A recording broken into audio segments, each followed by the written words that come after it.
Hi guys, time అనేది 4:30 అయినప్పుడు hour హ్యాండ్కి మినిట్ హ్యాండ్కి మధ్య యాంగిల్ ఎంత ఉంటుందో కనుక్కోవాలి. సో మనకు టైం ఇచ్చేసి అవర్ హ్యాండ్కి మినిట్ హ్యాండ్కి మధ్య యాంగిల్ కనుక్కోవడానికి ఫార్ములా ఏంటంటే theta equals to modulus of 30h minus 11/2 m. So H అంటే అవర్స్, ఎం అంటే మినిట్స్. సో మనకు 4:30 ఇచ్చారు కాబట్టి h equals to 4, m equals to 30.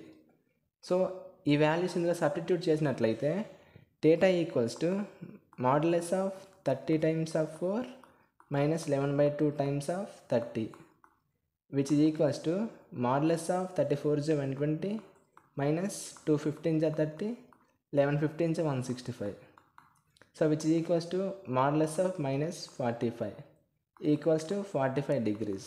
So time అనేది 4:30 అయినప్పుడు అవర్ హ్యాండ్కి మినిట్ హ్యాండ్కి మధ్య యాంగిల్ ఎంత అంటే 45 degrees.